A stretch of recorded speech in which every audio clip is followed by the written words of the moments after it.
جو شخص یہ چاہتا ہے کہ وہ عذاب الہی سے چھوٹ جائے اور ثواب و رحمت کو پالے اور جنتی ہو جائے، اسے چاہیے کہ وہ اپنے آپ کو دنیاوی خواہشات سے روکے اور دنیا کے آلام و مصائب پر صبر کرے۔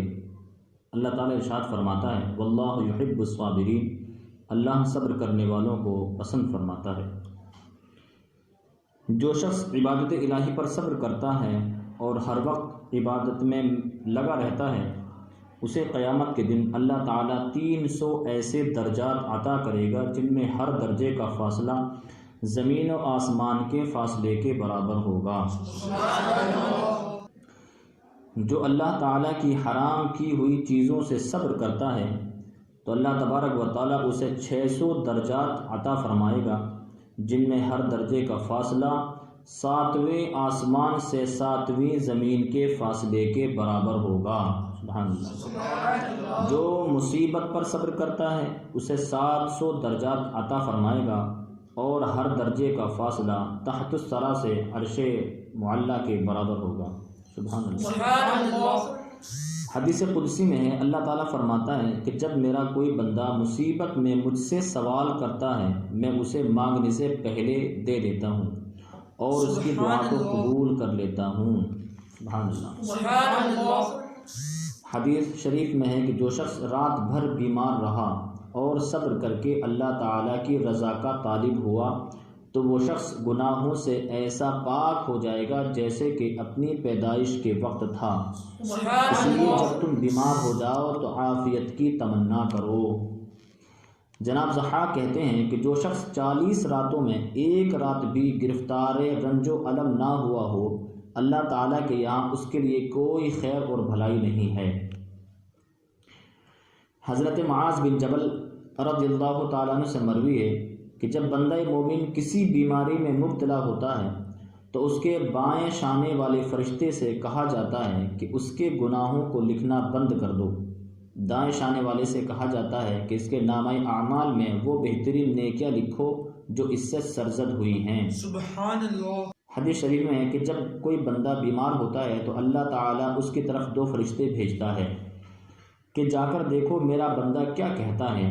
اگر بیمار الحمدللہ کہتا ہے تو فرشتہ اللہ کی بارگاہ میں جا کر اس کا قول عرض کرتا ہے۔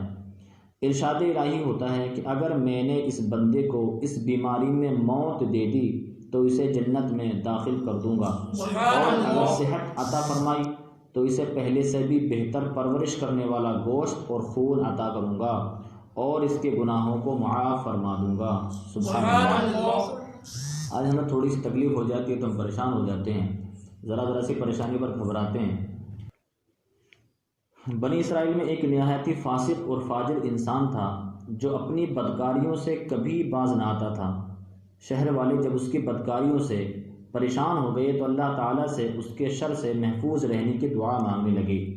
اللہ تعالیٰ نے حضرت موسیٰ علیہ السلام کی طرف وحی کی کہ بنی اسرائیل کے فلاں شہر میں ایک بدکار جوان رہتا ہے، اسے شہر سے نکال دو تاکہ اس کی بدکاریوں کی وجہ سے سارے شہر پر آگ نہ برسے۔ حضرت موسیٰ علیہ السلام وہاں تشریف لے گئے اور اسے اس کی بستی سے نکال دیا۔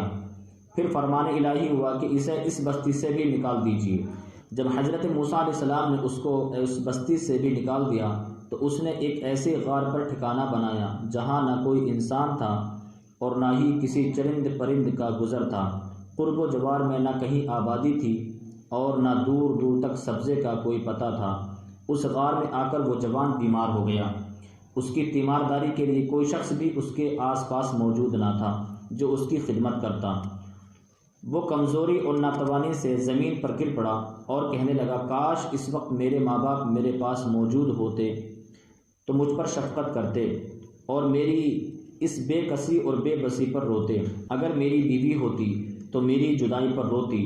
اگر میرے بچے اس وقت موجود ہوتے تو کہتے اے رب کائنات ہمارے عاجز اور گناہ گار بدکار اور مسافر باپ کو بخش دے جسے پہلے تو شہر بدر کیا گیا اور پھر دوسری بستی سے بھی نکال دیا گیا، اور اب وہ غار میں بھی ہر ایک چیز سے نا امید ہو کر دنیا سے آخرت کی طرف چلا اور وہ میرے جنازے کے پیچھے روتے ہوئے چلتے۔ پھر وہ نوجوان کہنے لگا اے اللہ تو نے مجھے والدین اور بیوی بچوں سے دور کیا ہے مگر اپنے فضل و کرم سے دور نہ کرنا۔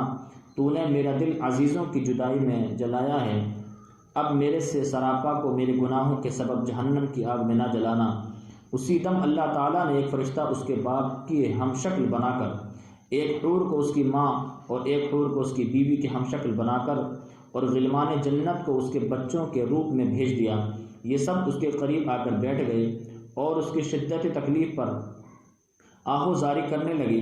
جوان انہیں دیکھ کر بہت خوش ہوا اور اسی مسرت میں اس کا انتقال ہو گیا۔ تب اللہ تعالیٰ نے حضرت موسیٰ علیہ السلام کی طرف وحی کی کہ فلاں غار کی طرف جاؤ، وہاں ہمارا ایک دوست مر گیا ہے، تم اس کی تکفین اور تدفین کا انتظام کرو۔ حکم الہی کے مطابق حضرت موسیٰ علیہ السلام جب غار میں پہنچے تو انہوں نے وہاں اس جوان کو مرا ہوا پایا جس کو انہوں نے پہلے شہر اور پھر بستی سے نکالا تھا۔ اس کے گرد حوریں تعزیت کرنے والوں کی طرح بیٹھی ہوئی تھیں۔ موسیٰ علیہ السلام نے بارگاہ الہی میں عرض کی کہ اے رب العالمین، یہ تو وہی جوان ہے جسے میں نے تیرے حکم سے شہر اور بستی سے نکال دیا تھا۔ اللہ تبارک و تعالیٰ نے فرمایا کہ اے موسیٰ، میں نے اس کی بہت زیادہ رونے اور عزیزوں کے غم میں تڑپنے کی وجہ سے اس پر رحم کیا، اور فرشتوں کو اس کے باپ کی اور حوروں کو غلمان کی اور اس کی ماں بیوی بچوں کے ہم شکل بنا کر بھیجا ہے، جو غربت میں اس کی تکلیفوں پر روتے رہیں گے۔ جب یہ مرا تو اس کی بیچارگی پر زمین اور آسمان والے روئے۔ میں تو ارحم الراحمین ہوں، پھر میں کیوں نہ اس کے گناہوں کو معاف فرماؤں۔